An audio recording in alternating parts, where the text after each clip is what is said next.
ठीक हमारी ग्रेजुएशन की फेयरवेल डिनर वाली शाम को मेरी गर्लफ्रेंड ने सबके सामने ये ऐलान कर दिया कि उसके पेट में पल रहा बच्चा स्कूल के उस लड़के का है जिसे सब पसंद करते थे। हर कोई मुझे हमदर्दी भरी नजरों से देख रहा था। मैंने शांति से अपनी ड्रिंक की आखिरी बूंद खत्म की और बस इतना कहा, ठीक है। उन्हें जरा भी अंदाजा नहीं था कि मैं 4 लंबे सालों से इसी दिन का इंतजार कर रहा था। आखिरकार अब मुझे गरीब होने का नाटक नहीं करना पड़ेगा और मैं अपनी विरासत लेने घर लौट सकता था। अपनी खरबों डॉलर की पुश्तैनी दौलत मैंने सर पीछे झुकाया और बियर का वो आखिरी कड़वा घूंट हलक से नीचे उतार लिया। मेरे गले के नीचे हर कोई कृपया एक पल के लिए शांत हो जाइए, मुझे कुछ कहना है। तो सूचिंग युआन की आवाज सिसकियों में डूबी हुई थी और वो बहुत बेचारी लग रही थी। पूरे कमरे में अचानक मौत जैसा सन्नाटा छा गया, सिवाय एक लड़की के जो मेरे सामने बैठी थी, जिसका नाम शिया यू था। वो कोई ड्रामा देखने वाले की तरह खुश नहीं थी, बल्कि उसकी साफ आंखों में फिक्र की एक झलक साफ दिख रही थी। चिन्मो, चलो अब ब्रेकअप कर लेते हैं। ओ मेरा ये बर्ताव उसकी उम्मीदों से बिल्कुल अलग था। उसने जो लंबा चौड़ा भाषण तैयार किया था वो उसके गले में ही अटक कर रह गया। उसने मुझे बड़ी ही रुखी नजरों से देखा। आसपास के लोग भी कानाफूसी करने लगे। चिन्मो, क्या तुम्हें कुछ भी पूछना नहीं है? सूचिंग युआन ने अपना होंठ चबाया, जैसे उसे लग रहा हो कि मेरा ये बर्ताव उसका अपमान है, उस ब्रेकअप का जो उसने इतनी मेहनत से तैयार किया था। क्या मुझे अभी उस किराए के कमरे से बाहर निकलना होगा? मैं बस ये सब जल्दी खत्म करना चाहता था, इसलिए सूचिंग युआन के चेहरे का रंग उड़ गया, जैसे मेरी बातों ने उसका गला ही रुंध दिया हो। चिन्मो, तुम्हारे कहने का आखिर क्या मतलब है? तभी उसकी सबसे अच्छी दोस्त झांग लिली तुरंत उछल पड़ी और मेरी नाक पर उंगली रखकर मुझे डांटने लगी। सूचिंग युआन प्रेग्नेंट है और तुमसे नाता तोड़ रही है, और तुम्हें बस उस खटारा किराए के कमरे की पड़ी है। क्या तुम मर्द भी हो? सही कहा, सूचिंग युआन 4 साल तक तुम्हारे साथ थी। वो जरूर अंधी रही होगी। तुम जैसा कंगाल लूजर सूचिंग युआन को कोई भविष्य नहीं दे सकता। अब तुम्हारे पास उसे रोकने के लिए एक शब्द तक नहीं है। मैंने उन शोर मचाने वाली फालतू बातों पर ध्यान देने की कोई परवाह नहीं की, बस सूचिंग युआन की तरफ देखता रहा और उसके जवाब का इंतजार करने लगा। वो वहां मौजूद सबकी हैरान नजरों के बीच मुड़ी और एक एक कदम बढ़ाकर लिन फैन की तरफ जाने लगी।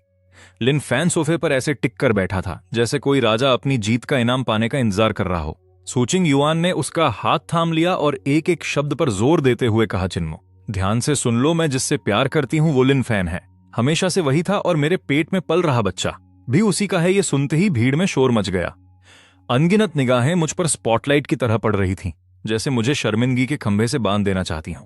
लिन फैन खड़ा हुआ और बड़ी सहजता से सूचिंग युआन को अपनी बाहों में भर लिया। चिन्मो, 4 साल तक क्लासमेट होने के नाते, और चूंकि तुम्हारा और सूचिंग युआन का कुछ इतिहास रहा है, तो तुम्हारे उस किराए के कमरे के बारे में क्या ख्याल है? मैं तुम्हारा किराया भर दूंगा, तुम बस नौकरी ढूंढने पर ध्यान दो, और प्रेगनेंसी के दौरान सूचिंग युआन को परेशान करने मत आना। उसने बड़े घमंड के साथ मेरी तरफ देखा। उसकी आंखों में एक विजेता की अकड़ और दान देने वाला भाव भरा था। कोई जरूरत नहीं है, मैं आज ही वहां से निकल जाऊंगा। तुम दोनों को आने वाली खुशियों की ढेरों मुबारकबाद, और जल्द ही बच्चा भी हो। मैं तमाशा देखने वाली भीड़ को चीरते हुए उस प्राइवेट रूम के दरवाजे की तरफ बढ़ गया। चिन्मो, तुम कितने डरपोक हो। तुम तो ये पूछने की हिम्मत भी नहीं जुटा पाए कि क्या इन 4 सालों में तुमने कभी मुझसे प्यार भी किया था। वो तो मुझे एक हारे हुए लाचार लूजर की तरह गिड़गिड़ाते हुए देखना चाहती थी, पर मेरे कदम नहीं रुके। मैंने दरवाजा खोला और बाहर निकल आया। मेरे पीछे गहरा सन्नाटा छा गया, पर उसके तुरंत बाद कानाफूसी और गॉसिप का बाजार और भी गर्म हो गया। क्या वो अभी मुस्कुराया था? तेरी तो क्या वो गुस्से से पागल तो नहीं हो गया? कितना बेचारा है, इतना बड़ा धोखा मिला इसे। सिर्फ शिया यू मुझे जाते हुए देख रही थी। उसकी साफ आंखों में उलझन और हैरानी साफ दिख रही थी। गलियारे की हवा कमरे के मुकाबले कहीं ज्यादा ताजा थी। मैंने एक लंबी सांस ली और पिछले 4 सालों से खुद पर महसूस हो रहे उस अदृश्य बोझ को उतार फेंका। आखिरकार इसी पल वो बोझ पूरी तरह से चकनाचूर हो गया। मैंने अपना फोन निकाला और जाने पहचाने अंदाज में वो नंबर दबाया जो मुझे जुबानी याद था। हेलो ओल्ड वांग, छोटे मालिक। आखिरकार आपने मुझे फोन करने का फैसला कर ही लिया। इस ड्रामे में मेरा किरदार अब खत्म हो गया है। मैं गलियारे की दीवार के सहारे टिक गया और खिड़की से शहर की जगमगाती रोशनी को देखने लगा। गाड़ी आपके स्कूल के गेट पर पहुंच चुकी है। मैं तुरंत आपको लेने आता हूं। क्या हमें क्लाउड पीक पैलेस के पेंट हाउस चलना चाहिए या फिर पश्चिमी इलाके वाली हवेली में? अभी कोई जल्दी नहीं है। मैं वो सारे लजीज पकवान खाना चाहता हूं जिनका स्वाद मैंने 4 सालों से नहीं चखा है। मैं केटीवी से बाहर निकला तो गेट पर ठंडी हवा का एक झोंका मुझसे टकराया। रात के आसमान के नीचे मेरा नशा अब लगभग उतर चुका था। सड़क के किनारे एक काली रॉल्स रॉयस फैंटम खामोशी से खड़ी थी। छोटे मालिक, वापस आने पर आपका स्वागत है।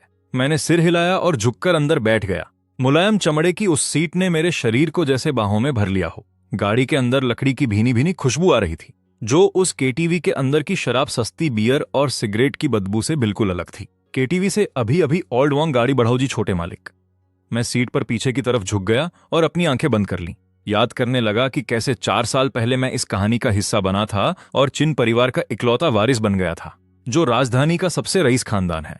पर इससे पहले कि मैं एक अमीर शहजादे की जिंदगी का एक भी दिन बिता पाता, मुझे सिस्टम नाम की एक चीज ने बताया कि मुझे कहानी के हिसाब से ही चलना होगा और कहानी खत्म होने तक चिन्मो नाम के एक गरीब छात्र का किरदार निभाना होगा, वरना दुनिया के नियम मेरा वजूद मिटा देंगे। रही बात मेरे अरबपति पिता की, तो वो भी सिस्टम की पाबंदियों में बंधे थे।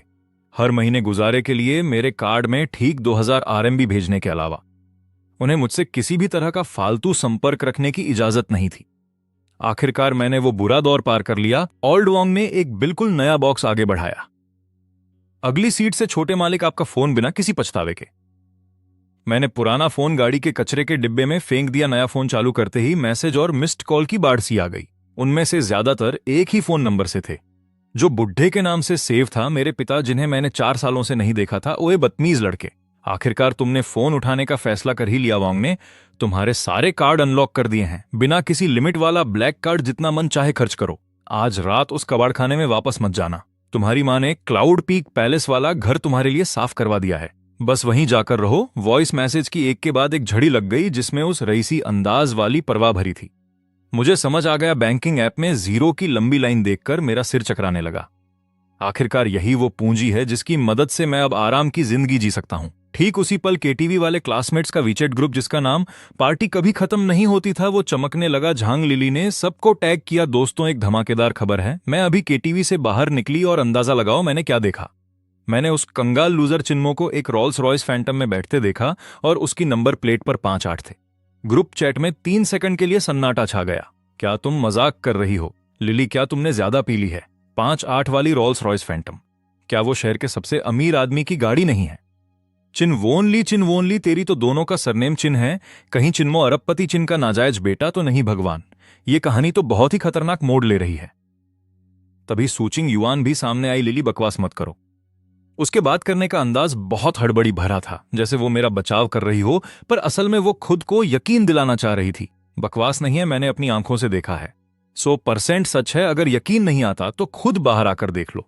गाड़ी अभी अभी निकली है। लिन फैन का भी मैसेज आया, एक कुटिल मुस्कान वाली इमोजी के साथ, शायद किराए की होगी। आजकल बहुत सी वेडिंग प्लानिंग कंपनियां ये सर्विस देती हैं। दिखावा करने और अपनी ईगो को तसल्ली देने के लिए एक दिन के लिए किराए पर लेना समझ आता है। आखिर उसे अभी बहुत बड़ा झटका लगा है। उसकी इस बात से ज्यादातर लोग तुरंत सहमत हो गए। बिल्कुल, ये पक्का किराए की ही है। मैंने कहा था ना, अगर वो सच में अरबपति होता तो क्या एक अरबपति का बेटा 4 साल तक ऐसे मामूली कपड़े पहनता? ये बस झूठी शान है। कितना बेचारा है, बस थोड़ी सी इज्जत बचाने के लिए। वो सच में बहुत आगे बढ़ गया है। ग्रुप के मैसेज देखकर मैंने अपना सिर झटक दिया, पर यह भी ठीक ही है। बात को थोड़ा और आगे बढ़ने देते हैं जब तक उन्हें सच पता नहीं चल जाता। उनका टूटना बहुत ही दिलचस्प होगा। और रही बात मेरी, तो सब कुछ ऊपर से देखने वाले इकलौते दर्शक के रूप में ये एहसास वाकई नया है। रॉल्स रॉयस रॉयल कुजीन के सामने जाकर रुक गई। ये एक छिपा हुआ शानदार हवेलीनुमा घर है। एक संकरी गली के अंदर वो बड़े लाल दरवाजे मजबूती से बंद थे, जिनसे एक ठंडी और रातसी शान झलक रही थी। बूढ़े वांग के दरवाजा खटखटाने पर पारंपरिक सूट पहने मैनेजर बाहर आया और उसके पीछे वेट्रेस खड़ी थी। वीआईपी का स्वागत है, वीआईपी का स्वागत है। मैं नहीं बल्कि यंग मास्टर यहां आए हैं। मैनेजर की मुस्कान तुरंत गायब हो गई और उसके चेहरे पर गहरा खौफ छा गया। वो भागकर गाड़ी के सामने आया और झुककर बोला, यंग मास्टर आपका स्वागत है।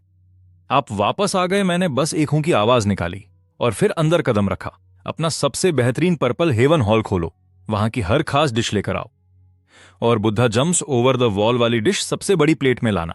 जी मैं अभी सब इंतजाम करता हूं। मैनेजर के माथे पर पसीना आ गया था।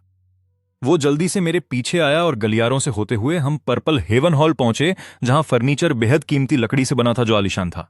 जैसे ही मैं बैठा, मेरा फोन बज उठा। वो शाओयू यू थी। उसने पूछा, चिन्मो यू, जो फोटो तुमने पोस्ट की है वो रॉयल कुजीन की है ना? तुम्हें कैसे पता चला कि मेरे डैड वहां के मेंबर हैं? मैं एक बार उनके साथ गई थी। तुम वहां क्यों गए थे? उसकी नजरों में मैं अब भी वही गरीब स्टूडेंट था जिसे केएफसी में खाने से पहले 100 बार सोचना पड़ता था। मैं बस वहां से गुजर रहा था और वो जगह बहुत खूबसूरत थी, तो मैंने एक फोटो खींच ली। अच्छा, तो ये बात है। वैसे क्या तुमने खाना खा लिया? अभी नहीं, बस केटीव से निकली हूं। तो फिर क्यों न हम साथ में खाना खाएं? जैसे ही ये बात मेरे मुंह से निकली, मैं खुद एक पल के लिए ठिठक गया। दूसरी तरफ कुछ सेकंड तक सन्नाटा छाया रहा। फिर एक बहुत ही धीमी आवाज आई, क्या ये ठीक रहेगा? बिल्कुल, मैं तुम्हें लोकेशन भेजता हूं। तुम टैक्सी लेकर यहां आ जाओ। उसकी आवाज में एक ऐसी खुशी थी जिसे वो छिपा नहीं पा रही थी। बहुत जल्द मेज पर सारा खाना सज चुका था। Buddha jumps over the wall को एक बड़े से चीनी मिट्टी के बर्तन में परोसा गया था। उसकी खुशबू बहुत ही लाजवाब और लुभावनी थी। मैंने एक चम्मच भरकर चखा। जैसे ही वो मेरे मुंह में गया, उसका स्वाद एकदम बेहतरीन और शाही था। पिछले 4 सालों की सारी मेहनत वसूल हो गई थी। मैं जी भर के दावत उड़ाने ही वाला था। तभी दरवाजे पर दस्तक हुई और शाओयू अंदर आई। ढेर सारे पकवानों को देखकर वो इतनी हैरान थी कि अंदर आने की हिम्मत नहीं जुटा पा रही थी। मैंने कहा, यहां आओ और बैठो। तुमने तो कहा था कि तुम बस वहां से गुजर रहे थे। असल में मैंने तुमसे झूठ बोला था। सच तो यह है कि मैं इस जगह का मालिक हूं। उसे मेरी बात पर बिल्कुल यकीन नहीं हुआ। जल्दी से खा लो इससे पहले कि यह ठंडा हो जाए। उसने एक निवाला खाया और उसकी आंखें चमक उठी। ये बहुत स्वादिष्ट है, लेकिन ये जगह बहुत महंगी होगी ना? क्या तुमने अपनी पूरी पॉकेट मनी इस पर खर्च कर दी? वो सच में बहुत भोली थी। मैंने कहा, डरो मत, आज मेरी लॉटरी लगी है। क्या सच में? कितनी लॉटरी लगी है? मैंने 10 करोड़ जीते हैं। उसने आगे कुछ नहीं कहा और अपना सिर झुका लिया। वो सूप पीती रही। शायद उसे लग रहा था कि मैं बस लंबी लंबी फेंक रहा हूं। मैंने भी उसे ज्यादा सफाई नहीं दी और बेहतरीन खाने का लुत्फ उठाने लगा जो मैंने 4 साल से नहीं खाया था, क्योंकि मुझे अपनी इमेज बनाए रखनी थी। मैं रोज सिर्फ सादे बन खाता था। अब मुझे अपने पेट की कसर पूरी करनी थी। आधे खाने के बाद मैंने अपना कोट उतारा। मैं जरा वॉशरूम होकर आता हूं। जैसे ही वो गई, मैंने तुरंत ओल्ड वांग को फोन मिलाया। तफ्तीश कहां तक पहुंची है? यंग मास्टर, आपको रिपोर्ट देनी है। क्या अब सब साफ है? लिनफान के पिता का नाम लिनजांग गुओ है। वो लिन ग्रुप के चेयरमैन हैं। लेकिन लिन ग्रुप का बिजनेस पिछले कुछ सालों से बहुत बुरा चल रहा है। उनकी कंपनी कर्ज में डूबी है और दिवालिया होने की कगार पर है। इस डूबती नैया को बचाने के लिए लिनजांग गुओ की नजर अब चियन परिवार पर है। वो लिनफान की शादी चियन परिवार में कराना चाहते हैं। चियन परिवार? उस नाम ने मुझे किसी की याद दिला दी। जी सर, वो चियन ग्रुप की मिस चियन रोशवेई हैं।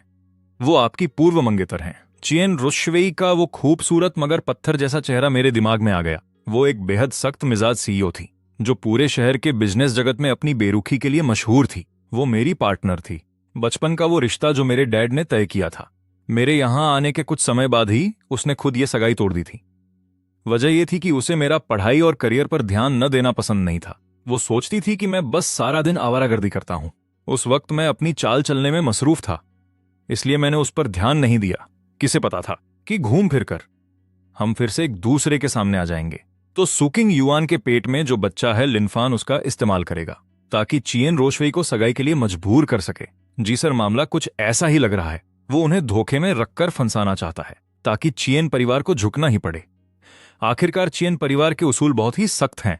अगर ये खबर बाहर आ गई कि मिस चियन रोशवेई के मंगेतर का बाहर कोई नाजायज बच्चा है, तो इससे उनके खानदान की बदनामी होगी। कितना नादान है वो। उसे लगता है कि चियन रोशवेई भी सुकिंग युआन जैसी ही कोई मामूली लड़की है। वो औरत जो चियन ग्रुप की सीईओ की कुर्सी पर बैठी है, उसकी चालें आम लोगों के मुकाबले 10,000 गुना ज्यादा गहरी हैं। लिनफान की ये छोटी हरकतें उसकी नजर में बच्चों के खेल जैसी होंगी। लेकिन सुकिंग युआन का क्या उसे लिनफान के इस इरादे के बारे में पता है? मिस सू को शायद इसका थोड़ा बहुत अंदाजा है, पर पूरी सच्चाई नहीं पता। वो बस ये जानती है कि लिनफान एक अमीर खानदान से है और उसे एक बच्चा चाहिए। पर उसे ये नहीं पता कि शुरू से लेकर अब तक वो लिनफान की इस पूरी साजिश में महज एक मोहरा थी। उसे लगता है कि ये किसी रोमांटिक फिल्म जैसा है जहां शादी उसकी जिंदगी बदल देगी। वो इस बात से बेखबर है कि काम निकल जाने के बाद उसे बेरहमी से दूध में से मक्खी की तरह निकाल फेंका जाएगा। दिलचस्प है, मैं तो बस शांति से अपनी जिंदगी जीना चाहता था। लेकिन जब कोई जानबूझकर मेरे सामने आएगा तो फिर मैं भी उसे मजा चखा कर ही दम लूंगा। ओल्ड वोंग जी, यंग मास्टर, हुक्म दीजिए। लिन ग्रुप के जितने भी लेनदार हैं उन सबको खबर पहुंचा दो। अभी के अभी उन्हें बता दो कि मैं वापस आ गया हूं। कल सुबह तक मुझे इस शहर में लिन ग्रुप का नामो निशान नहीं दिखना चाहिए। जी यंग मास्टर, मैं अभी इसी वक्त इस काम पर लग जाता हूं। फोन रखकर मैंने अपनी चाय की चुस्की ली। लिनफान और चियन रोशवेई जैसे बड़े किरदारों के लिए अब मैं तैयार था। क्या तुम सब असली विलेन का सामना करने के लिए तैयार हो? खेल तो अभी बस शुरू हुआ है। जब योयू वापस आई तो उसकी आंखें लाल थीं। क्या हुआ? कुछ नहीं, बस ग्रुप चैट में कुछ लोगों से बहस हो गई थी। मैंने अपना फोन उठाया और उस चैट ग्रुप को खोला जहां सब झगड़ रहे थे। झांग लीली ने पता नहीं कैसे मेरी रॉयल कुजीन में खाते हुए फोटो ढूंढ ली और उसे ग्रुप में डाल दिया। उसने लिखा कि चिन्मो ने सिर्फ रॉल्स रॉयस किराए पर नहीं ली, बल्कि दिखावा करने रॉयल कुजीन भी पहुंच गया। देखो, इसने अपनी पूरी स्कॉलरशिप उड़ा दी होगी। ये झूठा घमंड सिर्फ मुसीबत लाता है। पता नहीं लोग ऐसा क्यों करते हैं। ईमा, अब बस भी करो। पैसे थोड़े सोच समझकर खर्च किया करो। भविष्य में जब तुम नौकरी ढूंढोगे तब तुम्हें इन पैसों की बहुत जरूरत पड़ेगी। इन लोगों का लहजा हमेशा इतना घमंडी क्यों होता है? क्या तुम सब पागल हो गए हो? वो अपने पैसों से अच्छा खाना खा रहा है, उससे तुम्हें क्या लेना देना? तुम सबके सब बस उससे जल रहे हो। अरे शाओयू, तुम इतना क्यों भड़क रही हो? क्या तुम्हें उसके लिए बुरा लग रहा है? देखा जाए तो तुम दोनों की जोड़ी सही है, एक कंगाली में डूबा हुआ लड़का और एक दिखावटी लड़की। सच में तुम दोनों एक दूसरे के लिए ही बने हो। जबान संभाल कर बात करो।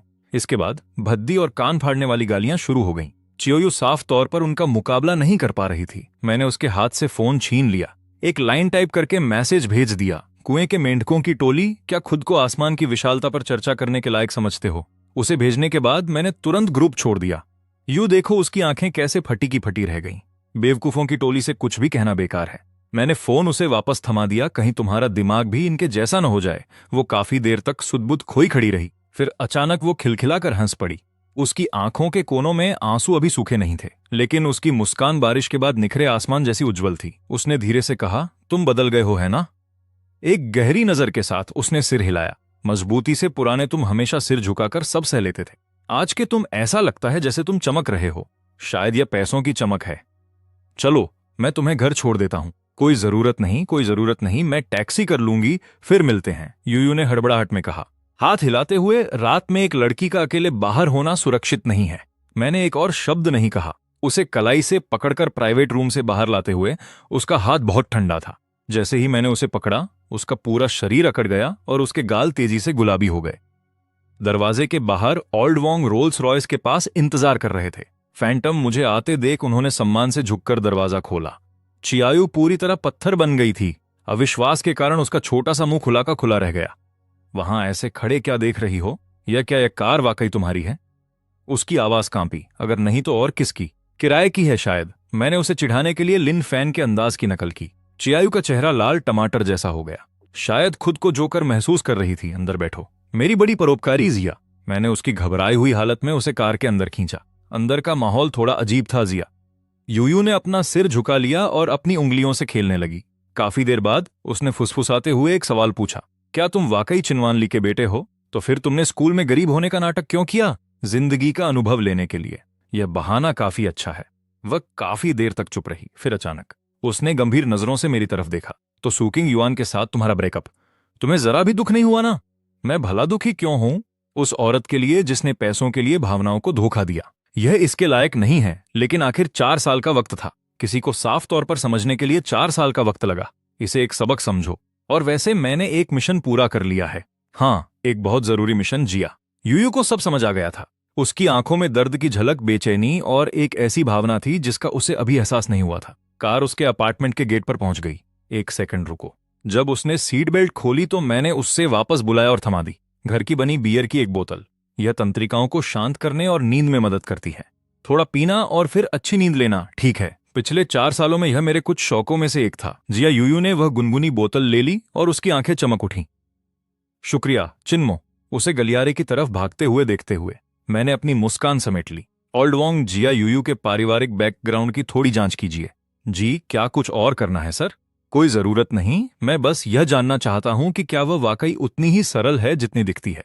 बाहर से देखने पर साजिशों से भरी इस दुनिया में अगर वह रोशनी की एक किरण भी है तो मुझे उसकी शुद्धता की पुष्टि करनी होगी। क्लाउड पीक पैलेस के पेंट हाउस स्वीट में लौटकर मैंने खुद को विशाल मसाज बाथटब में डाल दिया और नहाने के बाद उस विलासिता का आनंद लिया जिसे मैंने काफी समय पहले खो दिया था।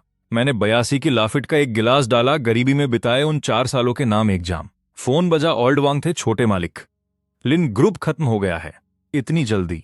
हाँ। ओल्ड वांग की आवाज शांत थी। आपके बस एक शब्द पर राजधानी के वित्तीय हलकों ने पूरी रात काम किया, लोन वापस ले लिए और 3 घंटे से भी कम समय में शेयर गिरा दिए। उन्हें दिवालियापन और परिसमापन घोषित करना पड़ा। लिन, झांग गुओ को अचानक ब्रेन हेमरेज हो गया और वे अभी इमरजेंसी में हैं। समझ गया। लिन फैन और सुकिंग युआन का क्या हुआ? दोनों अस्पताल में हैं। खबर है कि उनके बीच जबरदस्त बहस हुई थी। सुकिंग युआन की प्रेगनेंसी को खतरा हो गया था और उसे इमरजेंसी रूम में भर्ती होना पड़ा। रोकेशवा की तरफ से भी रातों रात पार्टनरशिप रद्द कर दी गई। बहुत अच्छे। एक और बात सुश्री जिया के बैकग्राउंड के बारे में। उनके दादा पुराने जनरल जिया जेनगुई हैं। झांग जेनगुई, वह नाम बिजली की गूंज जैसा था। देश के संस्थापक दिग्गज। सीधे शब्दों में कहें तो किन परिवार अमीर हो सकता है? लेकिन जिया परिवार के सामने हम सिर्फ व्यापारी हैं, उससे ज्यादा कुछ नहीं। जिया यूयू असल में तीसरी पीढ़ी की एक रईस है, फिर भी उसने खुद को एक कमजोर इंसान के रूप में पेश किया। आखिर योजना क्या है? खबर है कि बुजुर्ग जिया चाहते थे कि वह अनुभव कर सके एक साधारण व्यक्ति का जीवन, परिवार की शान में अंधा हुए बिना आजादी से बढ़ना। मैं खिलखिलाकर हंस पड़ा। पता चला कि मैं अकेला अभिनेता नहीं था, सिवाय इसके कि वह पूरी तरह सच्ची थी। तो क्या आप सुश्री जिया के साथ संबंध जारी रखेंगे सर? मुझे उसमें दिलचस्पी बढ़ती जा रही है। फोन काटते हुए मैंने जिया यूयू के मोमेंट्स देखे। उसका ताजा स्टेट्स आधे घंटे पहले की बियर की बोतल की फोटो थी, जिसके नीचे कमेंट में गुड नाइट लिखा था। किसी ने अपने दादा को बचाया था। उन्होंने पूछा, यूयू यह किस तरह की शराब है? पैकेजिंग बहुत ही साधारण है, एक नजर में तो यह किसी घटिया क्वालिटी की नकल लगती है। जिया यूयू ने जवाब दिया, दादाजी ये एक दोस्त ने घर पर बनाई है, यह वाकई स्वादिष्ट है। एक दोस्त शब्द देखकर मेरा मूड अचानक बहुत अच्छा हो गया। अगली सुबह मैं देर तक सोया और फिर जिम जाकर आधे घंटे तक दौड़ लगाई। ये 8 पैक एब्स ही पिछले 4 सालों की मेरी एकमात्र उपलब्धि थे। नहाने और तरोताजा होने के बाद मैंने खुद नाश्ता बनाने का फैसला किया। केकड़े के अंडों वाले बंस और लॉबस्टर दलिया अभी परोसा ही गया था। तभी डोरबेल बजी। जिया यूयू हाथ में थर्मल लंच बॉक्स लिए बाहर खड़ी थी। गुड मॉर्निंग, उसने थोड़ा शर्माते हुए कहा। मैं आज सुबह पास में ही जॉगिंग कर रही थी और तुम्हारे लिए कुछ नाश्ता लाना चाहती थी। मेरी माँ ने बनाया है। मेरे पीछे नाश्ते का शानदार इंतजाम देखकर उसकी मुस्कान जम गई और आंखों में निराशा झलक उठी। तुम खा चुके हो? अभी नहीं, मैंने एक तरफ हटते हुए कहा। बिल्कुल सही समय पर आई हो, मेरे साथ खाओ। वह घर के अंदर आई। मेरे बनाए नाश्ते को देखकर उसकी आंखें फटी की फटी रह गईं। तुमने ये बनाया? मैं थोड़ा बहुत जानता हूं। मैंने थर्मल बॉक्स खोला, अंदर कद्दू का दलिया और खरगोश के आकार के रेड बीन बंस थे। तुम्हारी माँ का हुनर वाकई शानदार है। तुम्हारे बनाए केकड़े के अंडों वाले बंस भी बढ़िया हैं। आपसी तारीफें खत्म हुई। नाश्ता करने के बाद जिया यूयू ने बर्तन धोने की पहल की। मैं सोफे पर बैठकर फोन देख रहा था। ट्रेंडिंग हैशटैग था लिन ग्रुप दिवालिया। दूसरे नंबर पर था गर्वित युवा मालिक किन की राजधानी में वापसी। कमेंट सेक्शन चर्चा से भरा हुआ था। कुछ लोग लिन फैन और सूकिंग युआन का मजाक उड़ा रहे थे, तो कुछ मेरे गरीब होने के नाटक से हैरान थे। कुछ लोग तो मुझसे इत्तेफाक से मिलने की उम्मीद भी कर रहे थे। इन कमेंट्स को देखते हुए मेरे चेहरे पर एक हल्की मुस्कान आ गई। अचानक रसोई से एक चीख और बर्तन टूटने की आवाज गूंजी। मैं अंदर भागा और देखा कि जिया यूयू की उंगली कट गई थी और खून बह रहा था। क्या हुआ? मैंने उसका हाथ पकड़ा। गलती से मेरा पैर फिसल गया। वह दर्द से इतनी डर गई थी कि उसकी आंखों में आंसू आ गए। मैं उसे खींचकर लिविंग रूम में ले आया। फर्स्ट एड किट निकालते हुए मैं जमीन पर बैठ गया। इसमें थोड़ी जलन होगी, सहने की कोशिश करना। उसने आज्ञाकारी भाव से सिर हिलाया। जैसे ही एंटीसेप्टिक जख्म पर लगा, उसका शरीर थोड़ा कांप उठा। मैंने ऊपर देखा और उसकी नम आंखों से मेरी नजरें मिली। माहौल अचानक ही बदल गया। ऐसा लगा जैसे मेरे दिल की धड़कन रुक गई हो। मैंने नीचे देखकर उसे पट्टी बांधी हो गया। अगली बार ज्यादा सावधानी रखना। मैं सफाई करने के लिए खड़ा हुआ, तभी अचानक उसने पीछे से मुझे कसकर गले लगा लिया और अपना तपता हुआ चेहरा मेरी पीठ पर टिका दिया। मेरी पीठ के पीछे मेरा पूरा शरीर सुन पड़ गया। उसकी आवाज लड़खड़ा रही थी, लेकिन दृढ़ता से भरी थी। मैं तुम्हें पसंद करती हूँ। कॉलेज के पहले दिन से ही, जब तुमने मेरी किताबें उठाने में मदद की थी। मैं पिछले 4 सालों से तुम्हें पसंद करती हूँ। मैं अपनी जगह पर जड़ होकर खड़ा रह गया। मेरा दिमाग एकदम सुन्न हो गया। शिया यू का वो इकरार शांत झील में फेंके गए पत्थर जैसा था, जिसने हजारों लहरें पैदा कर दी। मेरे पजामे के ऊपर से भी उसका बदन बहुत कोमल महसूस हो रहा था। मैं उसके सीने की तेज धड़कने महसूस कर सकता था। मेरा मतलब कुछ और नहीं है। उसने जल्दी से सफाई दी कि मैं खुद को रोक नहीं पाई। बस तुम्हें बताना चाहती थी, तुम्हें जवाब देने की जरूरत नहीं है। मैं ये कहकर चली जाऊंगी। वो हाथ छोड़ने ही वाली थी, लेकिन जैसे मुझ पर कोई धुन सवार हो गई। मैंने हाथ आगे बढ़ाया और मजबूती से उसकी कलाई पकड़ ली। न जाने क्यों मेरी आवाज भारी हो गई थी। उस वक्त मैं गरीब, अकेला और मायूस सा रहता था। तुम्हें मैं पसंद क्यों आया? क्योंकि तुम बहुत दयालु हो। मैंने तुम्हें चुपके से गलियों की बिल्लियों को खाना खिलाते देखा, और बारिश में एक छोटी बच्ची को अपनी छतरी देते हुए भी। मेरी नजर में तुम बिल्कुल भी गरीब नहीं थे। तुम शराफत और बेहतरीन परवरिश की जीती जागती मिसाल थे। मैं दंग रह गया। तो बात यह थी कि किसी अनजान कोने से कोई मुझे देख रहा था, जिस पर मेरा कभी ध्यान ही नहीं गया। कोई हमेशा चुपचाप मुझ पर नजर रख रहा था। मेरा दिल भर आया और मुझे एक अजीब सा सुकून महसूस हुआ। मेरा गला रूंध गया। क्या तुम्हें मेरी असली पहचान के बारे में पहले से पता था? शिया यू एक पल के लिए रुकी और फिर जोर जोर से सिर हिलाकर मना करने लगी। नहीं, अगर मुझे पहले पता होता तो मैं यहां आने की हिम्मत कभी न करती। उसकी उन सच्ची और घबराई हुई आंखों को देखकर मुझे उस पर यकीन हो गया। शक की आखिरी धुंध भी अब आखिरकार छंट चुकी थी। मैंने प्यार से उसकी नाक खींची, पागल लड़की। फिर मैंने उसे खींचकर वापस सोफे पर बिठा लिया। क्या तुम्हारे हाथ में अब भी दर्द है? अगर तुम इसे चूम लोगे तो दर्द चला जाएगा। ये कहकर उसने अपना चेहरा उस सफेद खरगोश वाले तकिए में छिपा लिया। ये छोटी सी लड़की तो सच में छेड़ना जानती है। अब मैं उसके करीब झुका और उसके सिर पर एक बोसा दिया, कुछ इस तरह। उसने नजरें ऊपर उठाईं। उसके गाल शर्म से लाल हो गए। तुमने गलत जगह चूम लिया। उसके भरे हुए होठों को देखकर मेरी नजरें गहरी हो गईं और मेरी उंगलियां उन्हें सहलाने लगीं। तुम चाहती हो मैं यहां चूमूं? वो हल्का सा कांपी और धुंधली आंखों से सिर हिलाकर हां कह दिया। पर यह सही नहीं होगा। मैं सीधा होकर बैठ गया और नाटक करने लगा। एक लड़की को अपनी मर्यादा बनाए रखनी चाहिए। शियायू मुझे ऐसे टकटकी लगाकर देखने लगी जैसे कोई अजूबा देख रही हो। मैंने बात बदलने के लिए अपना गला साफ किया। क्या तुम्हारे घर वालों को इस बारे में पता है? वो घबराने लगी। मेरे दादाजी जरा पुराने ख्यालात के हैं। उन्हें लग सकता है कि हमारे खानदानों का कोई मेल नहीं है। जनरल शियाजेंग दुओ जैसे लोग वाकई एक व्यापारी परिवार को नीची नजर से देखते हैं और उन्हें सम्मान नहीं देते। फिक्र मत करो, एक व्यापारी के पास अपने रास्ते होते हैं। अपने दादाजी को मुझ पर छोड़ दो। मैंने अपना फोन निकाला और पुराने वांग को मैसेज करके बुजुर्ग शिया के शौकों का पता लगाने को कहा। जवाब बहुत जल्दी आया कि बुजुर्ग शिया को पुरानी नायाब किताबों और शराब के खोए हुए पुराने नुस्खों का जुनून है। आजकल वो जो यून स्प्रिंग वाइन वाली एक इकलौती किताब को लेकर परेशान है। इतिहास का छात्र होने के नाते मुझे वो किताब जुबानी याद है। जो राइस वाइन मैंने शियायू को दी थी वो असल में उसी जू यून स्प्रिंग का एक आसान रूप था। अब होने वाले दादा ससुर को मनाना तो पक्का ही समझिए। मैं बहुत खुश था। मैं शियायू को स्टडी रूम में ले गया जहां चारों तरफ किताबों की अलमारियां और दुनिया का एक बड़ा सा नक्शा था। एक बार फिर वो पूरी तरह हैरान रह गई। मैंने कंप्यूटर चालू किया ताकि उसे इंडस्ट्री की ढेरों रिपोर्ट्स दिखा सकूं, जैसे चिप्स का भविष्य और नई ऊर्जा वाली बैटरियों में हुई तरक्की। क्या ये सब तुमने लिखे हैं? हाँ। शियायू के साथ रिश्ता पक्का होने के बाद मेरी सुस्त जिंदगी काफी रंगीन और दिलचस्प हो गई। हम सोफे पर चिपक कर पुरानी फिल्में देखते थे, रोमन हॉलिडे से लेकर चाइनीज ओडिसी तक, और किचन में साथ मिलकर खाना बनाना सीखते थे। मैंने उसे चीन की 8 महान पाक कलाओं के बारे में सिखाया। उसने मुझे पश्चिमी पेस्ट्री बनाना सिखाया। हम साथ में जिम जाते थे, जहां मैं ट्रेडमिल पर पसीना बहाता और वो योगा मैट पर स्ट्रेचिंग करती थी, बिल्कुल मेरे बगल में। दिन यूं ही बीतते गए। आज का दिन कितना प्यारा और आरामदायक है। मैं शराब के तहखाने में था और जो यून स्प्रिंग वाइन को फिर से बनाने की कोशिश कर रहा था। पुराने वांग ने मुझे फोन किया। छोटे मालिक, सूकिंग युआन कंपनी के लॉबी में आई है। वो आपसे मिलने की जिद कर रही है और सुबह से हंगामा मचा रही है। सूकिंग युआन मुझे थोड़ा बहुत याद था। लिन परिवार के दिवालिया होने के बाद से वो लंबे समय से गायब थी। मुझे लगा था कि वो लिन फान के साथ वापस गांव चली गई होगी। मुझे कोई दिलचस्पी नहीं है, मैंने साफ मना कर दिया। लेकिन उसने कहा है कि अगर वो आपसे नहीं मिली तो वो कंपनी की छत से कूद जाएगी। पुराने वांग की आवाज में थोड़ी हिचकिचाहट थी। नीचे काफी रिपोर्टर जमा हो गए हैं और तमाशबीन भी बहुत हैं। इससे कंपनी की बदनामी हो रही है। पहले रोना, फिर तमाशा करना और फिर जान देने की धमकी देना। उसे बस यही सब आता है। मैं बेरुखी से हंसा। उसे नजरअंदाज करो और इंतजार करने दो। मैंने फोन काट दिया और वापस शराब बनाने के अपने काम में जुट गया। शाम होने पर मैं आराम से अपनी गाड़ी चलाकर कंपनी की इमारत की तरफ गया। वो इमारत मेरे नाम पर चिन ग्रुप का मुख्यालय है, जो राजधानी की सबसे शानदार इमारतों में से एक है। इस वक्त इमारत के नीचे लोगों की भारी भीड़ जमा थी। कैमरों और लेंसों के साथ रिपोर्टरों ने उस जगह को इतने घेरे में ले लिया था कि वहां परिंदा भी पर नहीं मार सकता था। सूकिंग युआन ने पुराने फटे पुराने कपड़े पहने हुए थे। उसका चेहरा पीला पड़ गया था और वो अपने भारी गर्भवती पेट के साथ जमीन पर बैठकर फूट फूट कर रो रही थी। वो बहुत बेहाल और बेबस लग रही थी। चिन्मो, तुम एहसान फरामोश इंसान, अभी बाहर आओ। तुमने 4 साल तक मेरी भावनाओं के साथ खिलवाड़ किया। अब जब तुम कामयाब हो गए हो तो मुझे दूध में से मक्खी की तरह निकाल फेंकना चाहते हो। क्या तुम इंसान भी हो?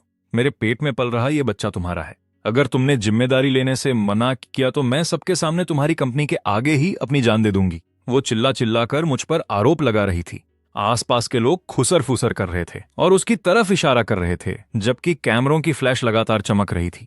मैंने थोड़ी दूर पर गाड़ी खड़ी की और खिड़की नीचे करके चुपचाप उसका तमाशा देखने लगा। मेरे बगल में बैठी शिया यू ने थोड़ी चिंता में पूछा कि वो ऐसा क्यों कह रही है कि बच्चा तुम्हारा है। क्या उसने माना नहीं था सबके सामने कि ये लिन फान का बच्चा है? हताशा इंसान को कुछ भी करने पर मजबूर कर देती है। बस इतना ही मैंने शांति से कहा। लिन फान अब खुद को भी बचाने के काबिल नहीं रहा। वो अब उससे चिपकी नहीं रह सकती, इसलिए वो वापस आकर मुझसे मोटी रकम ऐंठना चाहती है। तो अब हमें क्या करना चाहिए? क्या हमें नीचे जाकर सफाई देनी चाहिए? कोई जल्दी नहीं है, मैंने सिर हिलाकर मना किया। उसे थोड़ी देर और तमाशा करने दो। जितना ज्यादा हंगामा होगा उतना ही अच्छा है। और जैसा सोचा था, कुछ ही देर में लिन फान भी वहां पहुंच गया। वो सूकिंग युआन से भी ज्यादा बदहाल लग रहा था। बढ़ी हुई दाढ़ी और धंसी हुई आंखें। उसने एक शिकन भरा सूट पहना था और उस हैंडसम लड़के का कहीं नामो निशान नहीं बचा था, जैसा वो कॉलेज के दिनों में दिखता था। क्या तुम पागल हो गई हो? ये तुम क्या बकवास कर रही हो? लिनफान उसे ऊपर खींचने के लिए दौड़ा। मैं बकवास कर रही हूं? लिनफान, तुम नीच धोखेबाज। सुकिंग युआन ने जैसे ही उसे देखा, उसका गुस्सा और भी बढ़ गया। तुमने मुझसे पहले क्या कहा था? तुमने कहा था कि तुम मुझसे शादी करोगे और मुझे और बच्चे को घर दोगे, और जैसे ही तुम्हारा परिवार दिवालिया हुआ तो तुमने मुझे छोड़ने की सोची। मैं तुम्हें बता दूं, ऐसा कभी नहीं होगा। मेरा मतलब तुम्हें छोड़ना नहीं था। लिनफान इतना घबराया हुआ था कि वो पसीने से तरबतर हो गया। वो इसलिए क्योंकि मेरे पिता अभी भी मुश्किल में हैं। मेरे पास अब तुमसे निपटने की बिल्कुल ताकत नहीं बची है। पहले मेरे साथ वापस चलो। यहाँ सबके सामने मजाक मत बनो। मैं तब तक वापस नहीं जाऊंगी जब तक चिन्मो मुझसे मिलने बाहर नहीं आता। सुकिंग युआन ने मजबूती से खंभे को पकड़ लिया जैसे वो मरने को तैयार हो, पर वहां से जाने को नहीं। वो दोनों रिपोर्टरों के कैमरों के सामने ही एक दूसरे से बहस करने और उलझने लगे। ये किसी कॉमेडी नाटक से कम नहीं था। मैंने देखा कि वक्त बिल्कुल सही है और फिर अपना फोन निकालकर पुराने वांग को फोन किया कि अस्पताल के डीएनए टेस्ट के नतीजे वहां मौजूद सभी मीडिया वालों को भेज दो। जी मालिक। कुछ मिनटों बाद वहां मौजूद रिपोर्टरों को लगभग एक साथ एक ईमेल मिला। जब उन्होंने उस ईमेल को ध्यान से देखा तो हर किसी की जैसे सांसें थम गईं। वो अस्पताल की लाल सरकारी मुहर वाला डीएनए टेस्ट का नतीजा था जिसकी पूरी कानूनी मान्यता थी। उस रिपोर्ट में बिल्कुल साफ लिखा था कि सुकिंग युआन के गर्भ में पल रहे भ्रूण का जैविक पिता 99.99% तक लिनफान ही है और मुझसे यानी चिन्मो से उसका कोई खून का रिश्ता नहीं है। मगर क्या सच सबके सामने आ गया था। वहां अचानक शोर और हंगामा मच गया। बापरे, तो बच्चा सच में लिनफैन का ही है। ये औरत सिर्फ पैसे ऐंठना चाहती थी। इसने यहां आकर छोटे मालिक चिन को बदनाम करने की हिम्मत की। वाकई घिनौना है। ये तो आस्तीन के सांप वाली बात हो गई। छोटे मालिक की किस्मत ही खराब थी जो उन्हें ऐसी एक्स गर्लफ्रेंड मिली। सुचिंग युआन और लिनफैन ने भी वो रिपोर्ट देख ली थी। दोनों सन्न रह गए, खासकर सुचिंग युआन। उसका चेहरा सफेद पड़ गया। उसे अपनी आंखों पर यकीन नहीं हो रहा था। उसने शायद कभी यह सोचा भी नहीं था कि मैं इतनी जल्दी अपना तुरूप का इक्का चल दूंगा। जब वो पहली बार प्रेग्नेंट हुई थी तभी मैंने ओल्ड वांग की मदद से अस्पताल के जान पहचान वालों से उसके और लिन फैन के खून के नमूने लेकर डीएनए टेस्ट करवा लिया था। मैं कभी भी बिना तैयारी के मैदान में नहीं उतरता। ठीक इसी पल सायरन बजाती हुई पुलिस की गाड़ी वहां आ पहुंची। गाड़ी से कई अफसर बाहर निकले और सुचिंग युआन के पास जाकर अपना बैज दिखाया। मिस सुचिंग युआन, आप पर जबरन वसूली और मानहानि का शक है। कृपया हमारे साथ थाने चलिए। सुचिंग युआन पूरी तरह टूट गई और जमीन पर गिरकर बेबसी में विलाप करने लगी। लिन फैन भी एक तरफ बुद्ध बनकर खड़ा रहा, जैसे किसी ने उसकी रूह खींच ली हो। आखिरकार ये तमाशा खत्म हुआ। मैंने गाड़ी का शीशा ऊपर चढ़ाया और वहां से निकलने लगा। रुको, शिया यूयू ने अचानक मुझे आवाज दी। उसने शीशा नीचे किया और कुछ दूरी पर कैमरा लिए खड़े रिपोर्टर को हाथ से इशारा किया। वो रिपोर्टर एक पल के लिए भौचक्का रह गया। फिर तुरंत उसने मेरी गाड़ी का नंबर पहचान लिया और कैमरा लेकर दौड़ता हुआ हमारे पास आया। छोटे मालिक चिन, क्या मैं पूछ सकता हूं कि अपनी एक्स गर्लफ्रेंड की इन हरकतों पर आपका क्या कहना है? मेरा जवाब। इससे पहले कि मैं कुछ कहता, शिया यूयू ने कैमरे की तरफ चेहरा घुमाया और एक प्यारी सी मुस्कान दी। मैं अपने बॉयफ्रेंड की तरफ से जवाब दूंगी। उसकी आवाज तेज नहीं थी, पर बहुत साफ और गंभीर थी।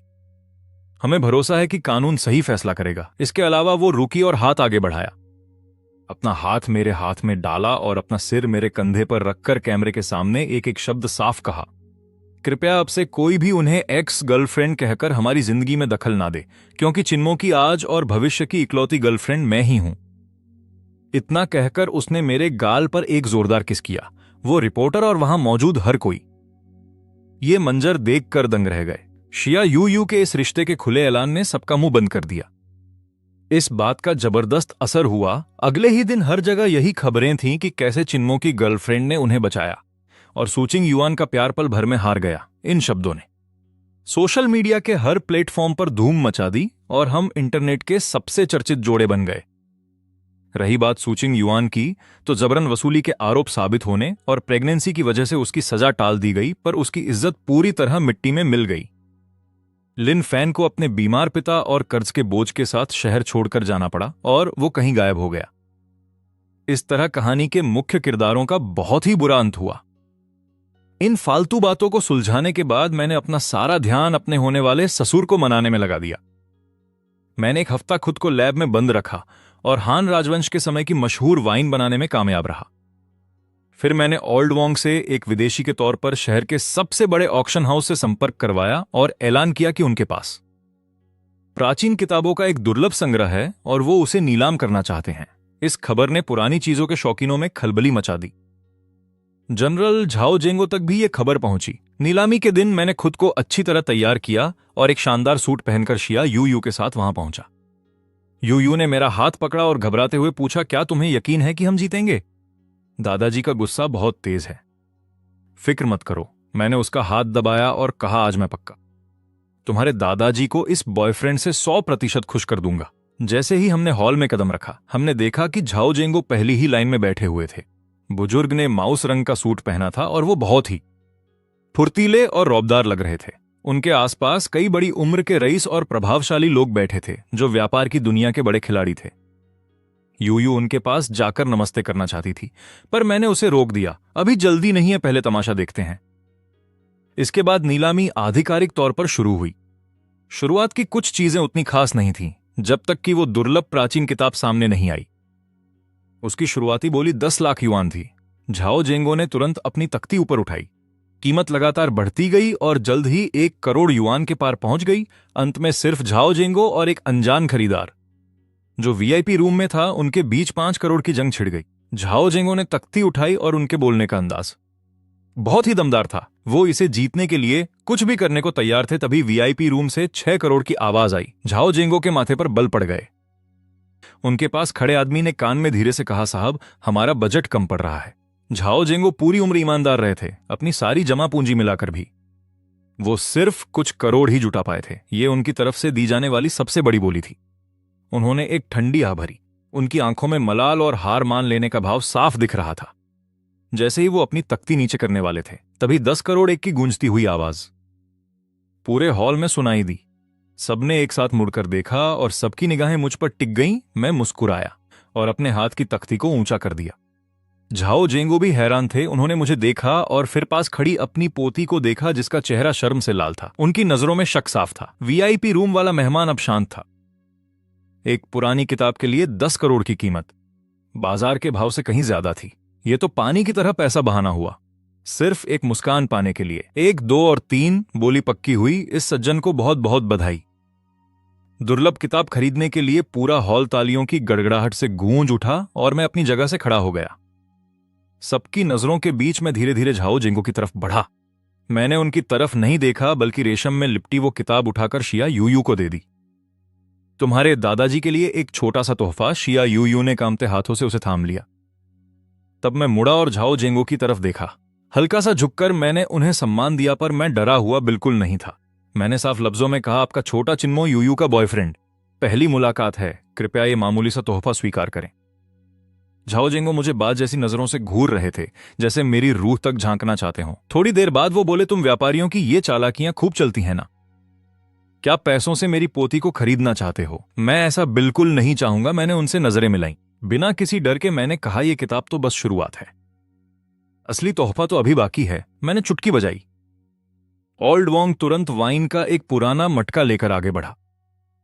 मैंने खुद उस पर चढ़ा लाल कपड़ा और मिट्टी हटाई, जिससे वाइन की एक भीनी और अनोखी खुशबू वहां फैल गई। वहां मौजूद जानकारों के चेहरे हैरानी से खुले रह गए, यहां तक कि झाओ जेंगो भी, जो इस मामले में माहिर थे, करीब आए। उनकी नजरें बदल गईं।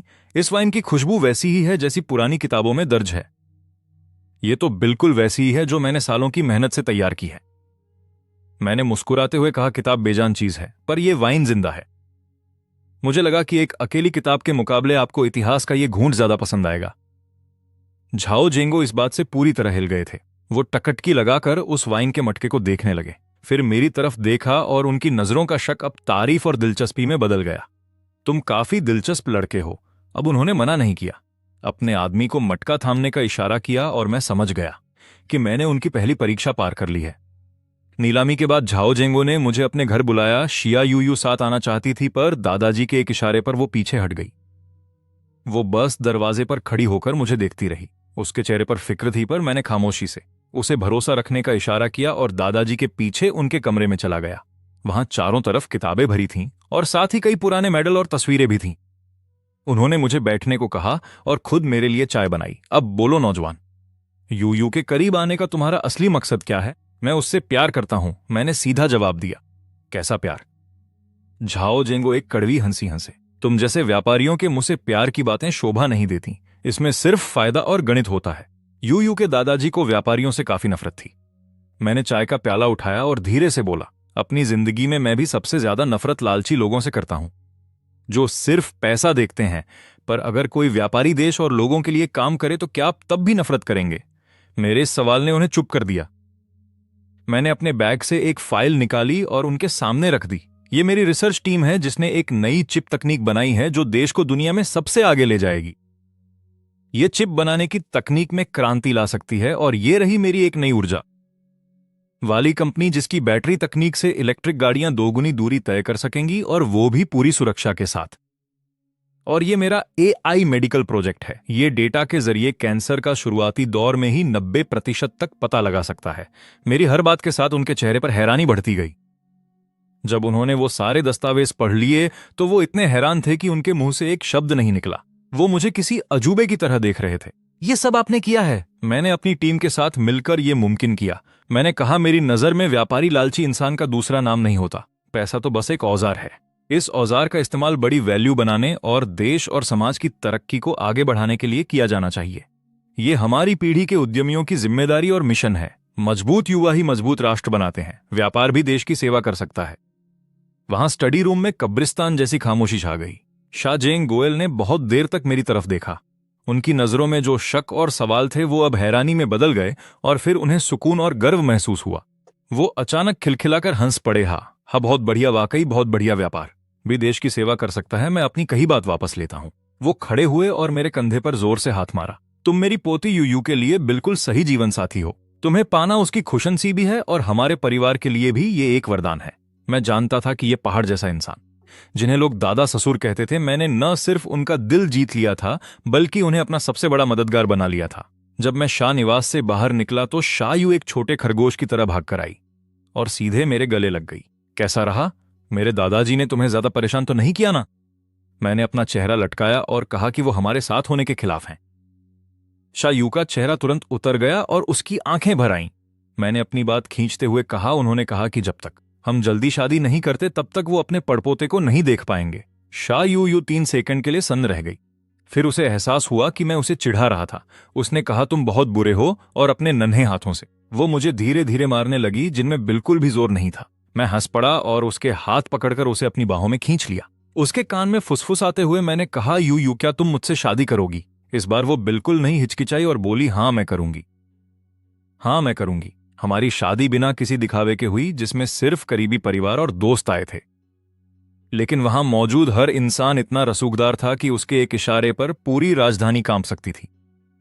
शादी में चिन रोशवेई भी आई थी। उसे न्योता नहीं मिला था, पर वो बिन बुलाए आई और एक कोने में चुपचाप खड़ी रही।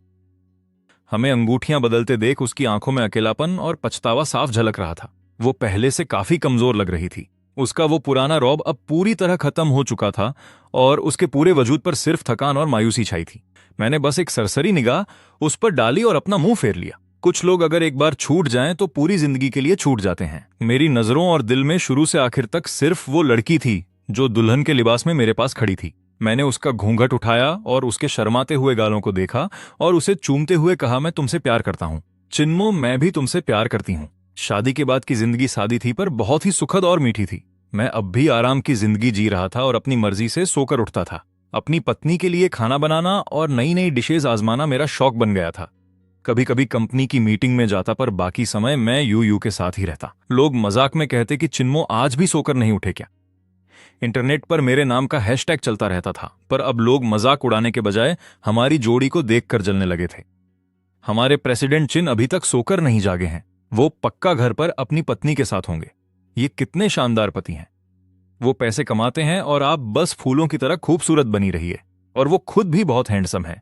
यू ने पिछले जन्म में जरूर पूरी दुनिया को बचाया होगा।